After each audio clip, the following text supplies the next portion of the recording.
Listeners, thank you for downloading this episode of Defining Health Equity from the people on the front lines. I'm David Chernov, your host for this show. If this is the first episode of the show you are listening to, thank you. Your support for this podcast from all over the world is gratifying and will contribute to making a difference in addressing health equity. We are all in this together. Health equity affects us all, not just the folks that are directly affected by health equity, or rather, health inequity. Our goal of this show is to not only define what health equity means, but to do it in a way that gets everyone involved with the discussion, which is what we need to do to make a significant change in the healthcare system. But in order to do that, and the premise of this show is that we have to explain health equity in terms and examples that everyone can understand, not just the brilliant healthcare leaders that are talking about health equity now. And that is what we were going to do today. Thank you again for listening, and don't forget to click on the subscribe button. Our next guest on the show may have been closer to the front lines of COVID, other than the physicians in the emergency room, than anyone. Gene Ransom has represented the 22,000 frontline physicians in Maryland for an organization called MedChi for almost 27 years, and as CEO for the past 14 years last month. Do you think Gene had to take some calls from his panicked physicians during COVID? We are going to hear from the inside what actually happened when COVID virtually closed the door of physician practices just a short time ago, and how they are rebuilding from this disaster. More importantly, we are hoping we will hear from Gene how we might be better prepared for the next epidemic and what we are doing differently to avert a similar catastrophe. Gene Ransom is the current CEO of MedChi, the Maryland State Medical Society. He is a lifelong resident of Queen Anne's County and former president of the County Commission. Gene was elected to the Queen Anne's County Commission in November of 2002, and was the only incumbent county commissioner reelected in the 2006 election. Gene graduated cum laude from the University of Maryland with honors in economics and the University of Baltimore Law School. Gene served in numerous leadership positions during his career, including president of the commission, vice president of the commission, and a voting member of the Queen Anne's County Planning Commission from 2004 to 5. Gene also served the public as an elected member of the Democratic Central Committee, a member of the Electoral College in 2008, and president of the Young Democrats of Maryland, as well as numerous and local state appointments to boards and commissions. Gene, welcome to the show. And what did I miss out? Oh, I don't think you necessarily missed anything. I think the most important point when it comes to health equity is that I represent the physicians, and I want to say I think the physician community understands we have a long way to go. I think that they want to know what needs to be done to make a difference and change. And they're focused on the problem, where maybe when I first started working for MedChi 26 years ago as a young lawyer, they weren't, or many of them weren't, as aware that the problem existed, where now I think there's a higher level of awareness. And Gene, that story, your ascension to leading, 22,000 physicians? Did I say that? There are a little over 22,000 physicians in Maryland. We have about 10,000 members, and we have about 15,000 who purchase some kind of services from one of the MedChi subsidiaries or companies as well. So we touch a lot of docs in Maryland and have a high favorability. But MedChi is the 7th oldest medical society in the United States. We're about 50 years older than the AMA. We were formed in 1799. And it's kind of an incredible, interesting organization that's morphed over the years. In fact, I'm really excited, David. We're going to be celebrating our 225th anniversary in 2024. So we're already planning a bunch of great celebrations and everything, and very excited about our long history in medicine in America. Well, that's beautiful, Gene. But before you go on, we want to learn a little bit more about you, the role that you have. Almost 30 years in the making. You started, we talked earlier about your beginning, but how the heck did you come to lead all the PCPs in the state of Maryland? How did you get to this spot? Well, it's kind of funny. So I graduated from law school. I went to the University of Baltimore. I graduated from law school, and I'm looking for a job. I had I was thinking about clerking for a judge, and it didn't work out because of my infinite wisdom. I just picked the one judge I wanted to clerk for, and he didn't pick me. And I'm looking for a job, so I took a grant position as a young lawyer. There were three of us, actually, three young lawyers who were working in this unit. At the time, the medical society, MEDCI, had a contract to review cases for the Board of Physicians, and I would do legal work reviewing cases. And after being there for a short period of time, the CEO was fired and the general counsel took over as CEO. He took a liking to me and said, "Hey, um, I'm going to move you to the general counsel's office. You can work as associate counsel. If you want to practice a little on the side and do your politics, you can." And I did that for a long time, just being a lawyer for them in the general counsel's office, and had a little practice on the Eastern Shore. And I was involved in politics, and as you know, I was elected. And I did my thing. And then about 15 years ago or so, that CEO left. They brought an interim in. He didn't really work out real well, and I ended up deciding to take the job and kind of leave political office. And I run the society now. It's kind of weird. People don't move up in jobs the way they used to. This would have been a more logical ascension in 1940 or 1950, but not now. So I am Yeah. kind of a unicorn.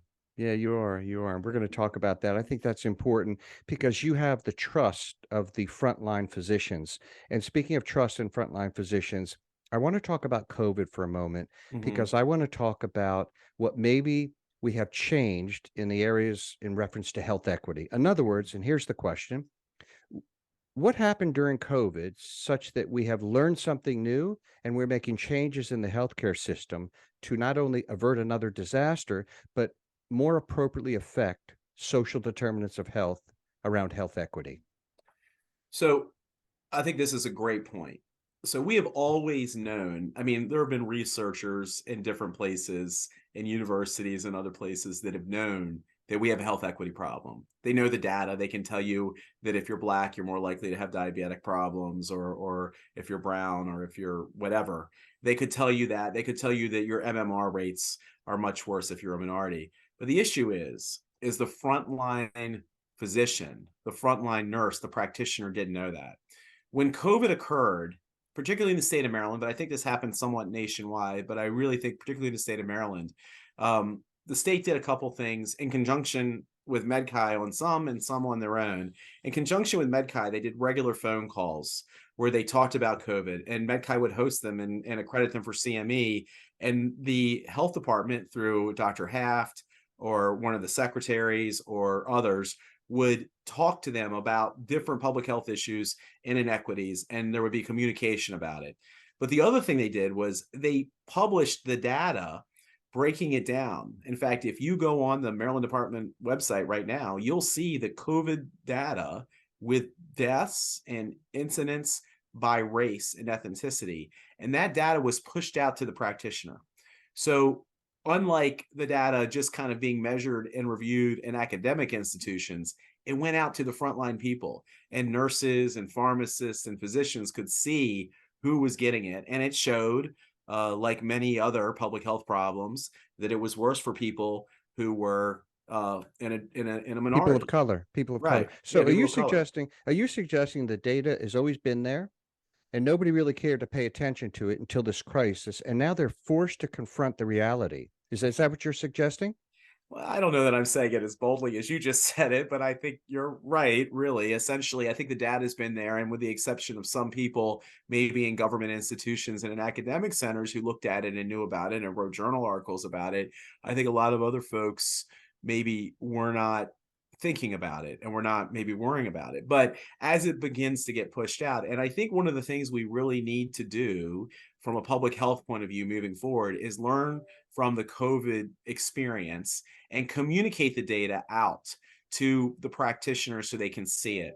And you can't solve a problem if you're not aware of it and you're not measuring it and you're not paying attention to it. So I think that's a really important piece of the puzzle.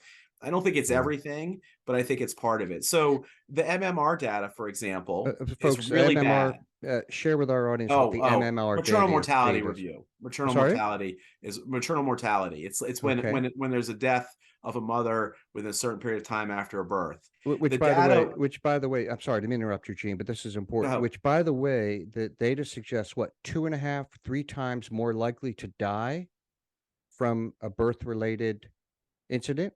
Yep. People of color? Is that Yes, that accurate? is absolutely correct. And even more shocking than that, David, is the fact that the numbers for Black and brown people are getting worse, and the numbers for white people are getting better. So So, folks, so so folks, this is, and forgive me for interrupting you. yeah, This go is ahead. very important, Gene, if I may. Mhm. So folks, this is what we used to call third world country numbers, Yeah. right? It's now the developing country, but this is happening in the United States. I just want to repeat Mhm. this. Women of color are 2.5 to 3 times more likely to die in childbirth or a childbirth related illness. Mhm. So, Gene, please go on. You So, were so my talking point about, is like we need to, as that data comes out, to report it and report it out to the OBGYNs, to the pediatricians, to the primary care docs, so they can understand it and see it, and then we can begin to develop solutions for it. I think like you and I know these data facts, right? But if I went to the average practitioner, are they aware of how bad the situation is? And then the other thing we need to do is once we start seeing this data, we need to create programs and opportunities that target these communities to try to solve the problem. And one of the things I will say that I think and I think about this a lot, you know, I'm a white guy who lives on the Eastern Shore on a horse farm. I am not somebody who can really understand what it is to deal with disparities. I've never experienced discrimination. I can't understand it the way that someone who experiences it is. One of the mistakes that I think some of the public health folks make, and very well meaning, is they don't communicate with the actual people who are experiencing it. So I think one of the things we need to do is we need to take health policy people like me and my physicians and get them in the room with the patients who are experiencing the problems and try to understand what the barriers are that are causing them to have issues. And I think the barriers are going to be a little different depending on the disease state. When we're talking to a group of people about diabetes, it might be the fact that they live in a food desert. It might be the fact that they just don't understand or know what they're supposed to be doing. They might not have access to a safe space to go for a walk every day or to exercise. I don't, I can guess on those matters, but I've lived in a very blessed life and I've been very lucky. And I understand that other people have not, and that our society has been very unfair to certain classes of people. And we need to communicate with them as well when we're coming up yeah, with these solutions. you And make an sometimes it awesome seems point. to me that a Yeah. lot of the solutions are made by people who don't have that discussion with those Exactly. people. You make an excellent point, Gene. I was going to go there, but you beat me to it. So you're suggesting the data was earlier. You said the data was always out there, but we Mhm. weren't really looking at it. COVID forced us to look at that data, and now we understand there's a problem. But you brought up something about communication. You talked about people that look like me, old white guys. Well, I'm an old white guy anyway. Couple white guys. How are we going to communicate the message? Because folks look at us. If we go into the community and start talking about you should do this, you should do that, it's not going to work. How do you feel about this concept called community health workers, where folks that are actually members of the community take that data that you referenced, they understand it, but now they're able to communicate to the communities in need, often communities in color, in language and in ways that they understand. Do you feel that will make a change? I think that can be very helpful. In fact, MedChi is involved in a care transition organization as part of the Maryland Primary Care Program, where the federal government and the Maryland Primary Care Program gives extra money to physicians to hire care managers and people like you're discussing to go out and talk to Medicare patients and try to improve their care and communicate with them in a way that they understand it. But I also think there's a second part to this. It's not just about us communicating to them what they need. It's us listening to them about what their issues are, because we might look at it and go, okay, well, they're not eating right, they're not exercising enough, and they're not getting regular checkups with their physician. And that might be what we say. But if we sit down with a group of patients who are having trouble with indices who fit into those categories and talk to them, they might say to us, there's nowhere I can get fresh fruit or vegetables in my neighborhood. I don't have a ride to the doctor's office because the bus system doesn't work in Baltimore City at all. It's a disaster. And I miss my appointments for my physician. And I can't afford my high copay or deductible. I'm lucky enough to have a job, but I have a horrible insurance plan, and the insurer is making me pay this big deductible, and I can't afford to pay out of pocket $100 or Yeah. two Or hundred bucks I to don't do have that. insurance. All I right. don't Well, have insurance. that's actually a much more solvable problem in Maryland, Yeah. because in Maryland we have a really good package of insurance. So if they say they don't have insurance, that's great, because we can fix that one. We Mhm. can enroll them in Medicaid, or we can get them on the exchange. So the bigger problem, in my opinion, and again, though, I'm arguing for talking to the folks and hearing what they have to say, is not necessarily not having insurance. It's having bad insurance. It's having insurance that doesn't really cover the stuff. Or there are also all these kind of rules and procedures that insurance companies use to save money that also prevent people from getting care. But there might be other things that, I mean, I'm telling you things I understand from my experience or from talking to From people. my experience, Right. Right. right? So, but I don't know. I really think it's important that we hear from the patient's experience, Yeah. Yeah. and I think that's really important as part of this, because I don't know what I don't know. I You know that don't. I don't know it, but I don't know what it Yeah, is, if you that's brought up helpful. you brought up a topic, Gene. I don't know how many times we've done this podcast, and it comes down to these things called social determinants of health. Hmm. I mean, just about every guest brings us to, and that's where you're going. Is guess what? The reason I can't eat healthy is there's no grocery stores near me, and the reason I don't see my PCP is I don't have transportation. These are social determinants of health issues, and so we're back to that again. So here's my question: are we finally paying attention to what folks are saying is 80% of the problem? Health is what, 10 or 20% actual clinical health? It's the other 80% that are social determinants of health that, in all fairness, guys like you and me, listen, I've known you a long time, I can say this, guys like you and me, we can't figure out, why don't you go to the doctor? Why don't you fill your prescriptions? Why don't you take your meds? We can't figure that out. We've never been able to figure that out. Is it so? Here's the question: is it finally time to start putting money and energy into social determinants of health? And how do the PCPs that you represent play a role in that? So the answer is yes. And I think one of the things, for example, is there are these things called Z codes. And Z codes, for your listeners who haven't heard of them, are modifiers that physicians could bill for working on social determinants of health and disparity issues. Almost no insurance carrier covers them. They don't pay for it. So they're not incentivizing physicians to do that work or focus on it. There are very few programs that actually pay for the care managers that you talk about, we talked about earlier. Mm-hmm. So we are talking about doing this, but we're not actually doing it. And the question is, how can we determine actionable items where we can make a real difference without running costs through the roof? And that's the hard part here. And I think what we really need to do is have an honest discussion. And Maryland is the perfect state to do this, because we have rate setting with GB with global budgets for hospitals. So there's opportunity for them to invest. They could use their global budget funds to invest in population health. And We folks, what have this means, I have this is Yeah, a go very ahead. complicated concept. Mhm, So forgive me again for interrupting you. mhm. Gene's going to like hate me after this podcast, but No. I promised our viewers that we would explain it in terms that Yeah. they can understand. Gene is relating to, and Gene, correct me if I'm wrong. Gene is relating to the state of Maryland is the only state in the country where a Mhm, hospital, I'm making it very simplistic because that's how I understand mhm. things. They're given a lump sum of cash. This is your budget for the year. So hospitals are motivated to reduce costs because if they do more, they might not get paid for it. And so I think this is what Gene is related to. But it's going to appear as though Gene and I practice this because he's going down the path that I was going to take him next, which is about money. Because at the Mhm. end of the day, and Gene, listen, correct me if I'm wrong, it's about money. It motivates behavior. It's just business. And Right. so the physicians, and I think this is where you're going, I'll stop talking, I promise. But I think this is where you're going.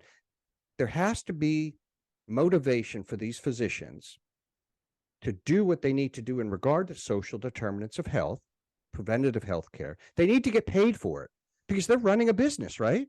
Is this kind Mhm. of where you're going, Gene? Right. And look, we might or might not like that. There are probably some people who think that healthcare shouldn't be a business. That's fine, but that's the structure we have today. That physicians are either in private practice by themselves, or they're employed by someone who's trying to make money providing those services. So if that's what the system that we have to incentivize them. And the way you incentivize them is with economic incentives. I do think too, there is another part of this, healthcare for the homeless. I was at their big gala Saturday night. It's an incredible organization. They're doing all kinds of wonderful things. I think there's also a government role in this, in funding organizations like that. We should be supporting organizations like that because they help fill gaps. But back to my point about the resources, if you're in certain states, there are 12 states, for example, that chose not to expand Medicaid. In those states, the disparities are going to be far worse because you're limiting access. And if you're limiting access, it's going to be the poorest and it's going to be the most diverse people who are hurt. But in a state like Maryland, we fully expanded Medicaid. We have this unique hospital payment system that you described very well. We also are working on ways to expand healthcare through other mechanisms like the health insurance exchange, which the state of Maryland subsidizes at a higher level than other states. And right now there's legislation before the General Assembly that MedCai is supporting, along with a lot of other groups, that would help provide access to health and coverage to illegal immigrants. It would increase the ease and ability for people to sign up through the exchange, and it would aggressively add people to the Medicaid rolls who are on SNAP, but are not. SNAP is food assistance, but are not on Medicaid. So we have a connection between the social services and the healthcare. So Maryland is doing things to create access. So the key is, it's not just enough though to create access. We have to create incentives, and we have to fill gaps with government programs to make sure that people who aren't getting access get access to it and they use it appropriately. And let me make one other point, because someone might go, "Oh my goodness, David, where'd you get this bleeding heart liberal talking about providing all these Are you talking about services?" me or you? Were they I gonna was talking talk about about me? me, but No, okay. I'm afraid of myself. But the reality of it is for our listeners who are maybe more to the right of me, this is actually good economic sense too, because from a practical reality, when we don't take care of people from a health perspective, what happens is they roll into the emergency room. They're required by law to get care.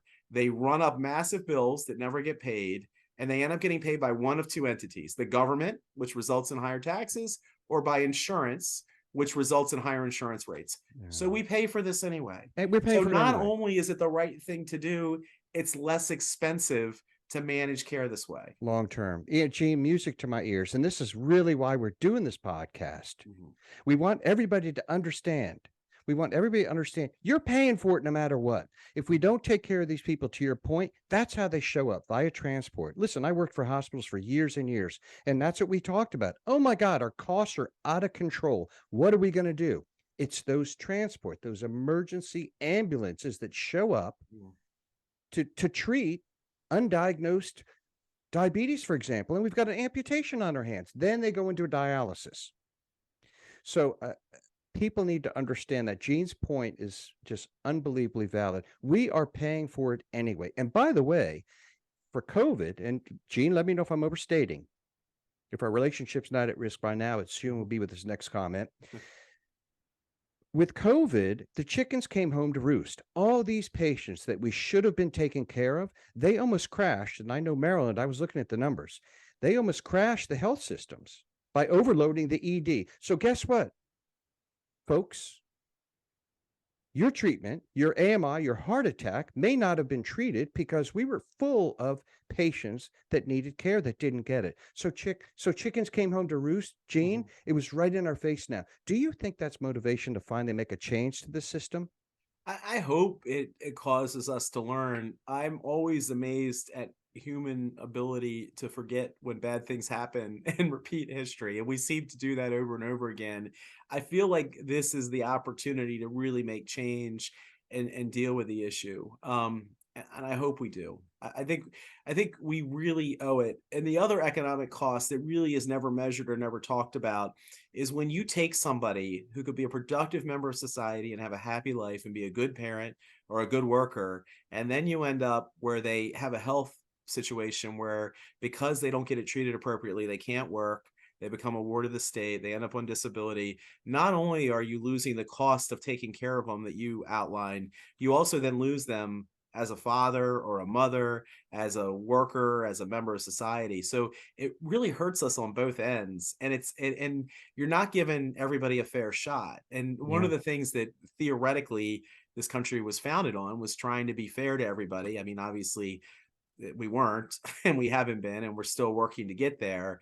But it seems to me that having access to healthcare and having a chance is one of those key fundamental things that we need to provide to people, and it just makes sense. Yeah, what a beautiful point, Gene. It absolutely is. And folks, I want to share with you, Gene spends, I want to say, 3 days a week at the state in legislative affairs in Annapolis. So Gene's on the forefront of not only the voice of the physicians, their practices, but he's working on legislation, and much of the work that we've done in Maryland is because of MedChi and their active involvement. So, Gene, In we like fairness, to we talk. do have a fair number of lobbyists. We have 5 contract lobbyists, and I have 3 lobbyists who are employed by me who do a lot of really good work. And I have to say too, we have a legislative council that has almost 100 physicians on it that meets every Monday during session via Zoom, and we go through bills and we talk about them and we really address issues. So it's not I might be the head, the CEO, the staff head of MedChi, but there are a lot of docs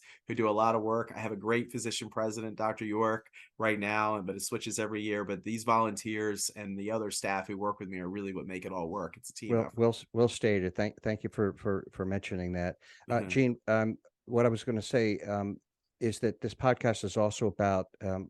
We don't want to ruminate about the problem. We've been doing Mhm. that for a long time. We want to talk about solutions, and so I want to Mhm. take it to the legislative piece you talked about Mhm. with your team that you just pointed out. Mhm. So, what's going on right now in legislation? What are we doing? What are the concrete things that we're doing to fix this problem? What are we doing? So I mentioned the pieces of legislation already. The automatically enrolling SNAP people onto And SNAP Medicaid. people, explain, please, what Again, SNAP. SNAP is food assistance. So if you're on food assistance, you by by the mathematical equation, you are qualified for Medicaid. So social services can look and say, okay, you're getting a food assistance card. That means you're eligible for Medicaid. This would automatically enroll them on Okay, there. thank you. I think that's important because again, the first key to solving diversity is access, right? We got to get them access, and then we got to figure out how to use it. So that's number one. There's legislation that's a little more controversial that MedChi is supporting that would create a pathway for people who are not here legally to get access to health insurance. That again is a little more controversial, but MedChi supports it because we think everyone here should have access regardless of their status. Healthcare is a human right. And on top of that, again, when they get sick, they run Economically, into the emergency room and we end up paying for it anyway. So it's a logical, smart thing to do. And then the third program is expanding communication to people about the health insurance exchange. So those are 3 access measures that are before the General Assembly. The other thing on what you're talking about is there are 2 big discussions that are about to occur with the federal government around the total cost of care agreement. The total cost of care agreement is the technical agreement that the state of Maryland has with the federal government about how the hospitals get paid that we described earlier. There is a discussion that's going to occur over the next 18 months about what that looks like and if it continues to exist. As part of that, there's also going to be a discussion around the Maryland Primary Care Program, which is the program I described earlier that talked about, adding those care managers into primary care offices.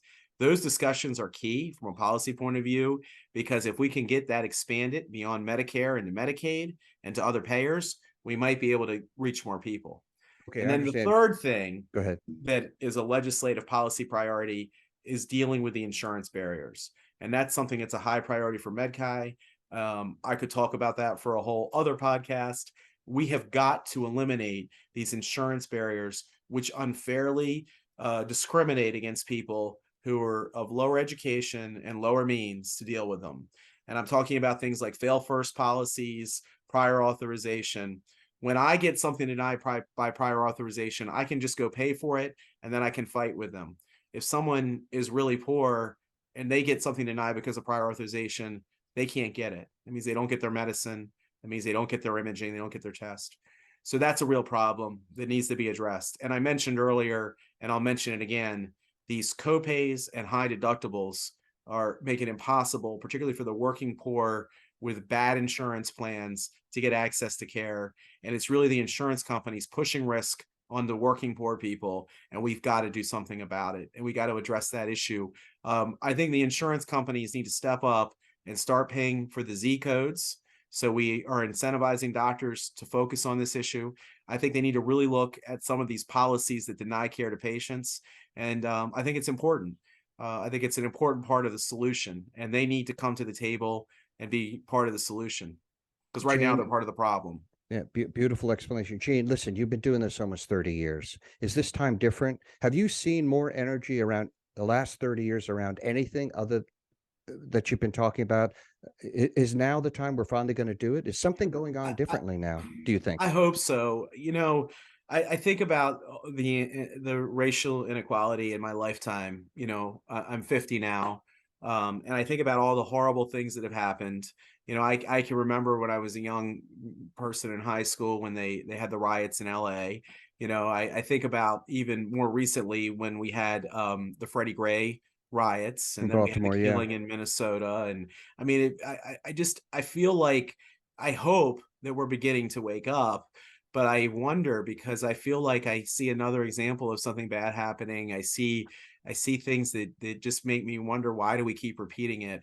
But I'm hopeful that things are changing and people are talking differently and they're communicating differently and things are changing. But I'm just nervous because it seems like we were screwed up as a nation for a long time, and we had inequity thread throughout our country for the majority of our history. It takes a long time to turn that around. And Hmm. I'm worried that we have a lot more work than people realize to do on so many levels. So So yeah, I'm beautifully stated. cautiously optimistic, but we have a Yeah. lot to do. So Beautifully stated. Beautifully. And these two men, two of us, we can only do so much.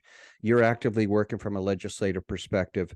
Thank you for helping us spread this message. That's the role here. That's what we're trying to do. Is we want to spread the message of everything you're talking about. One last question. I'll let you go.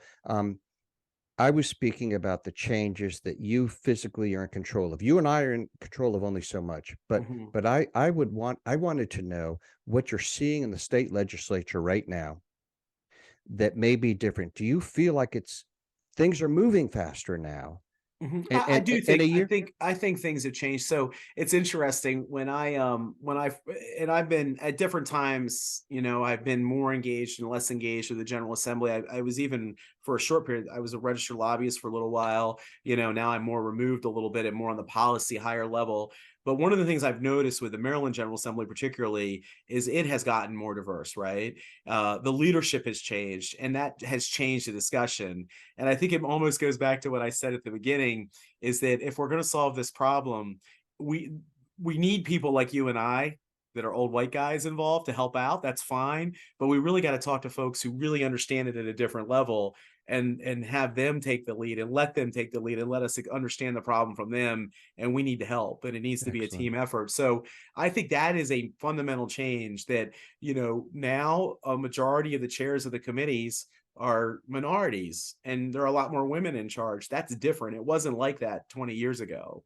Just 5 or 6 years ago, we had almost all white men as our leaders, and now it's changed to where it's a much more diverse group of leadership, which is good, because that means that we're getting a diverse set of ideas, and that makes us stronger, right? So I think that is a fundamental change, and I do think the discussions have changed. That this has become a higher priority and something we talk about and something we think about. And I do think we're beginning to see a lot of the policy decisions, not just health, from an equity lens, which is something we didn't do before. So those are all positive changes. I think the other thing that it's important for us to do is, you and I need to talk to people who are like us and explain to them that this is important and that it's not bunk and you shouldn't just ignore it. And it's important for all of us to work together. And that might be the most important thing that you and I can do in our circles, because I think we both know a lot of folks who look like us who don't think like us. And that might be, Like my dinner table, for example. We'll yeah. start there for goodness sakes. But Yeah. but you know what I'm saying. I mean, I think we all need to just. I think if we all talk about why this is important and why it's helpful, and even talk about self-interest to Yeah. everyone else. I can't tell you how many folks, like the guys I play basketball with, when I talk to them about how important it is on Thursday nights, when I'm saying, look, if you don't take care of these people, we're all going to pay for it. Well, then all of a sudden the light bulb goes off a little little bit in their heads, you know? Yeah. They Yeah. might not think exactly the way you and I do on a lot of issues, but they're self-interested in somewhat, and they get that. They go, "Oh, Yeah. yeah, that's right." And then they think about it from a fairness point of view. So I think part of it is communicating to everybody so we all get smarter and we all care a little more and we try to make the world a better place. Yeah, well, it's just beautiful. Gene, you're such a wonderful guest. You teed up a podcast that we want to do next called, and you talked about a DEI, diversity, equality, equity, and inclusion, DEI, and that's what you touched on. That's a wonderful setup for the next show.